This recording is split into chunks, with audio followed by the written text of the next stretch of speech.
Olá, sejam muito bem-vindos ao canal do Snoopcast. Eu me chamo Valéria, sou mãe muito orgulhosa do Snoopy e hoje vamos falar sobre um assunto muito importante: casos curiosos ou desafiadores já atendidos pela doutora Cíntia.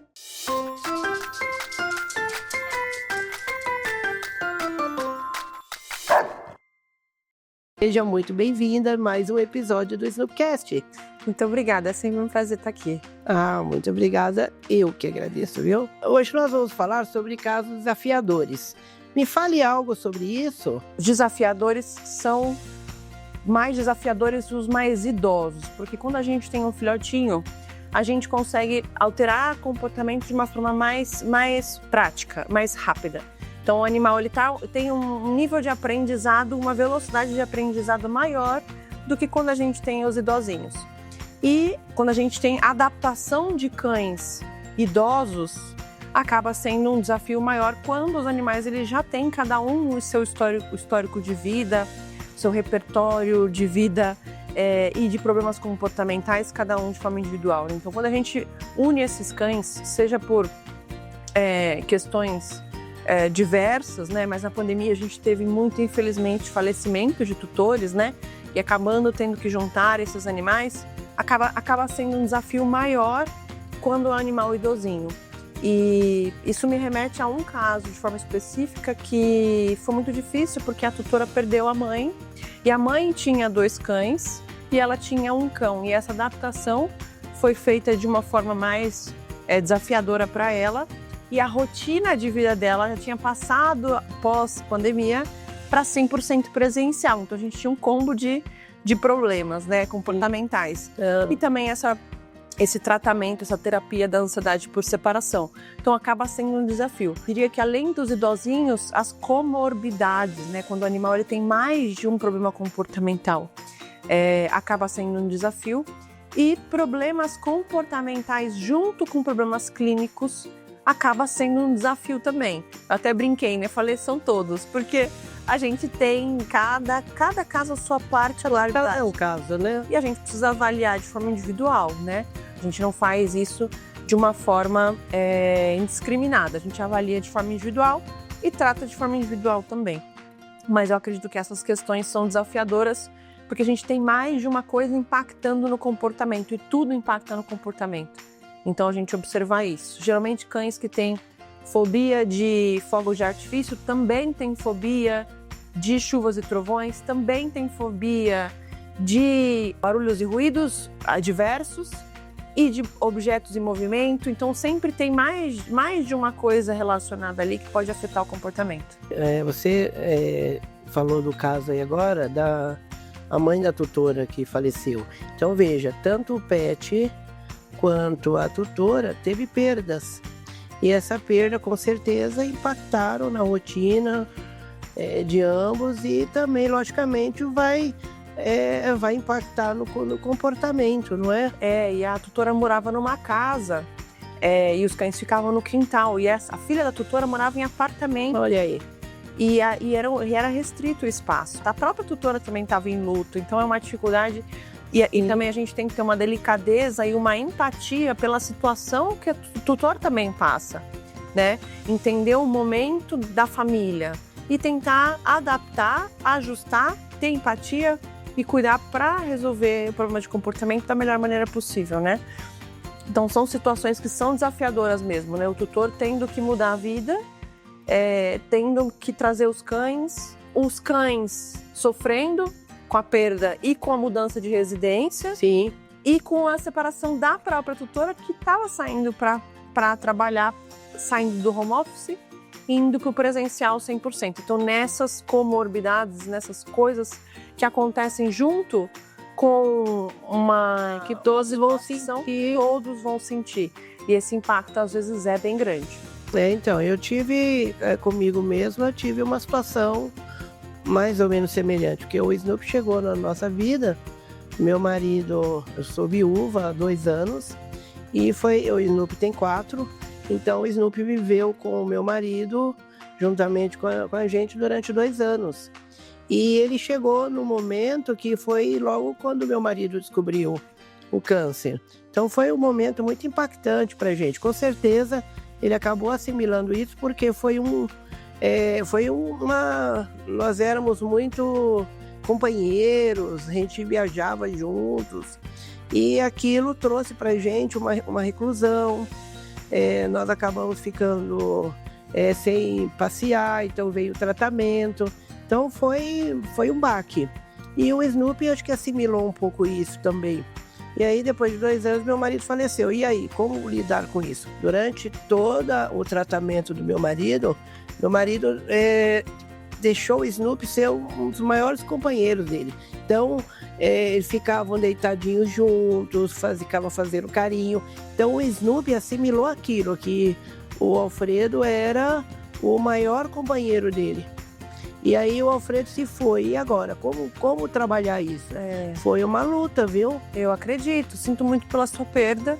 Realmente é um impacto muito grande. O luto, os pets também sentem, eles também experienciam isso. A gente percebe que essa alteração de rotina nossa no dia a dia impacta, porque acaba tendo a nossa rotina alterada, né? Impacta no nosso emocional também. Como consequência, acaba impactando nos cães também. E aí, quando o animal ele tem, às vezes, um hiperapego a uma pessoa específica, esse impacto ele é maior ainda. Então, a gente tem esse tipo de alteração de comportamento. E, às vezes, a gente tem também o luto de outro pet. Então, quem tem mais de um, às vezes, um outro vai pro hospital, vai ficar internado por qualquer razão, ou volta, ou às vezes não volta. E aí, o pet ele também vai sentir isso. Tem muitos pets que eles usam o outro cão como porto seguro no passeio, por exemplo. Então, eles se sentem mais seguros quando o outro cão está junto. E aí, quando você tem a perda desse animal, eles acabam também sofrendo e sentindo isso mais, né, do que se o animal estivesse presente. Então, a gente percebe essas alterações de comportamento também no luto, seja pela alteração de rotina ou por uma questão de apego emocional com aquela pessoa, com aquele animal que ele perdeu. Então... E infelizmente, a pandemia, a gente teve muitas situações desse tipo que tiveram ser gerenciadas por situações que não teve muito o que fazer naquele momento, né? Então, o que a gente pode fazer é dar um conforto, melhor qualidade de vida para eles nesse momento e tentar reajustar a rota, né? Tentar reajustar a rota, claro, para a gente poder cuidar bem do outro. Às vezes até para a gente mesmo, como ser humano, é difícil.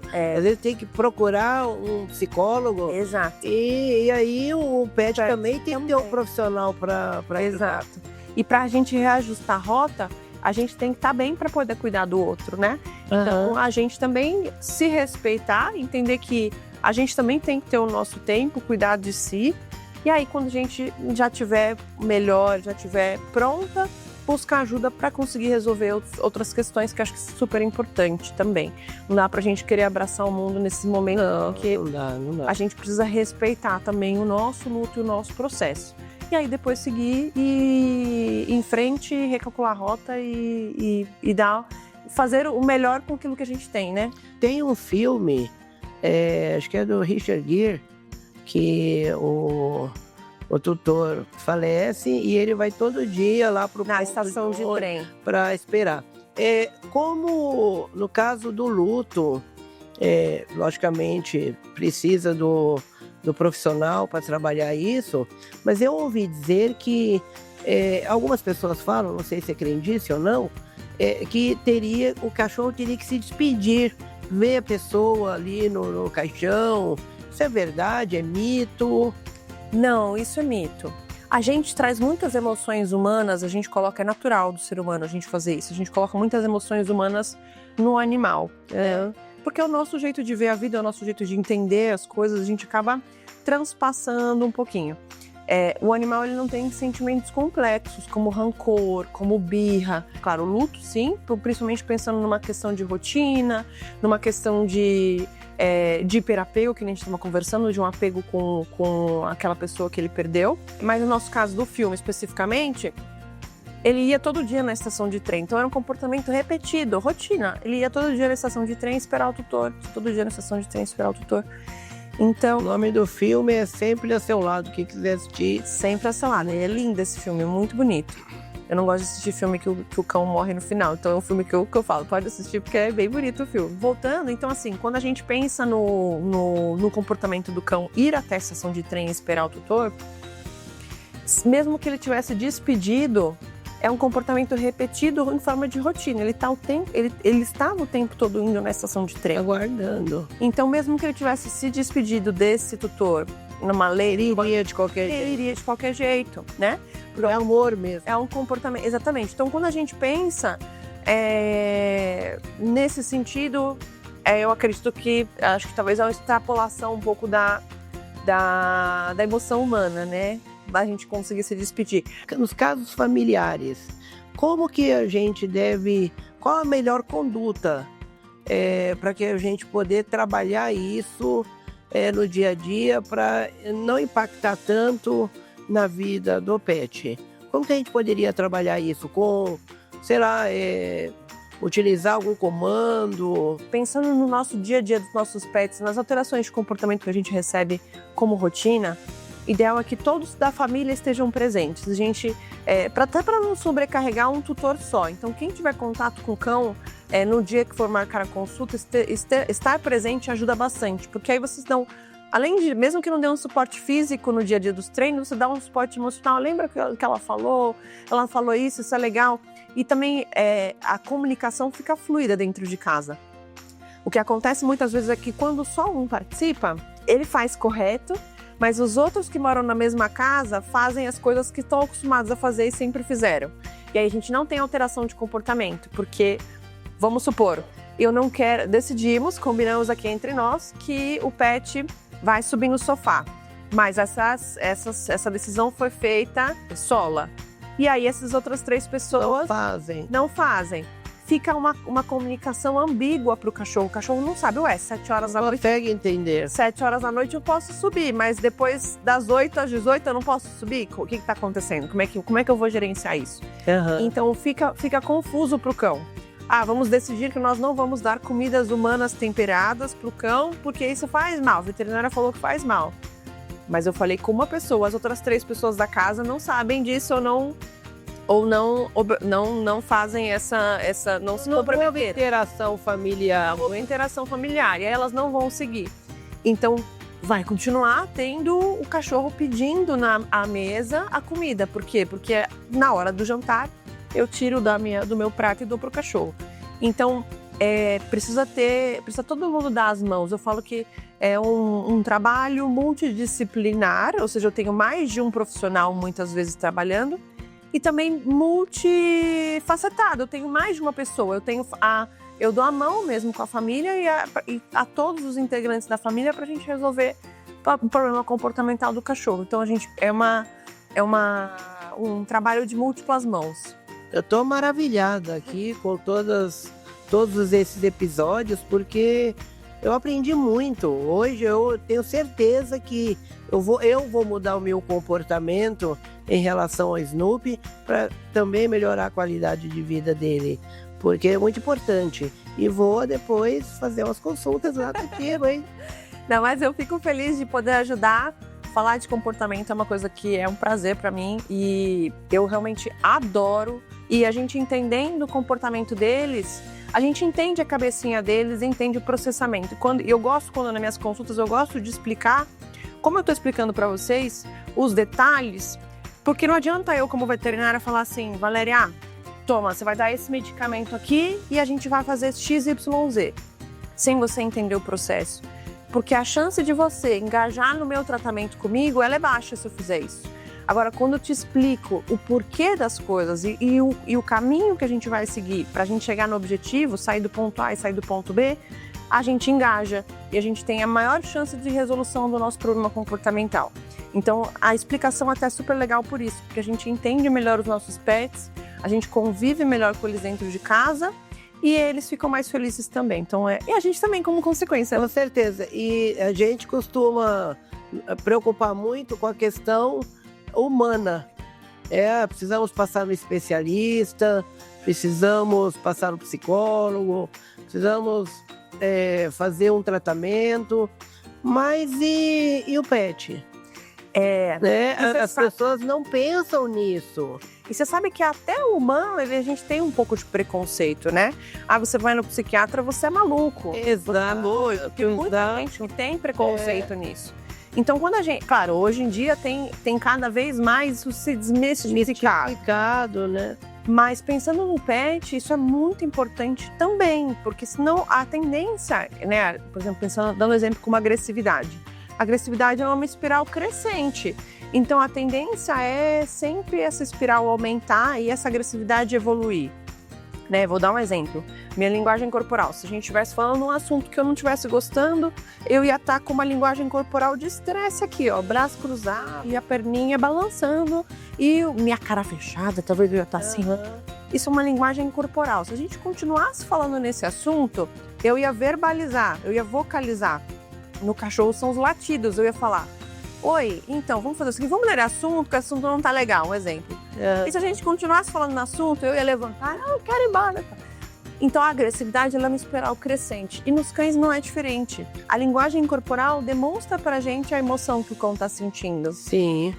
A gente não respeitou essa linguagem corporal, eles vão evoluir pra vocalização. Eles vão rosnar, vão latir grosso, ou vão latir da maneira que for, pra fazer um aviso, pra dar uma informação pra gente. E se a gente ignorar ou outro cão ignorar essa vocalização e essa linguagem corporal, ela pode escalar para uma agressão física. Então, os tutores, quando a gente conversa muitas vezes, eles falam assim: não, meu cachorro não é agressivo. Só que aí o cachorro está demonstrando vários sinais de agressividade antes. Então, a gente tem que observar a linguagem corporal antes. Então, tudo isso. Por isso que eu amo o comportamento, porque a gente consegue entender muito mais o que está passando na cabecinha deles e a gente passa a dar importância às emoções. E as emoções, elas afetam o bem-estar físico. A saúde, ela é um todo. A saúde emocional e a saúde física. Se eu estou estressada com o trabalho, se eu estou estressada com uma cidade de São Paulo que quase não estressa a gente. Sim. Eu, às vezes, posso chegar em casa com dor de cabeça, com um pouquinho de dor no estômago. A gente pode soltar o intestino. A gente tem várias alterações fisiológicas que o estresse acaba afetando a gente e fazendo com que haja uma cascata de inflamação, enfim. Sem dúvida. Quando a gente pensa no pet, não é diferente. Então, assim, o bem-estar ele é único. A saúde ela é única, física e emocional. Por isso que a gente tem que dar mais importância não só para a saúde emocional humana, mas também para os pets. Sim, e é por isso que esse canal é importante, porque nós trazemos para vocês aqui informações relevantes para melhorar a nossa vida e melhorar também a vida do nosso animalzinho. Cíntia, eu gostaria de te agradecer, muito obrigada, viu? Obrigada a você por me receber. Eu que agradeço. Este foi mais um episódio sensacional do Snoopcast. Falamos sobre casos curiosos ou desafiadores já atendidos. Você gostou? Então curta esse vídeo, siga o canal e compartilhe esse vídeo com outros tutores. Até o próximo episódio.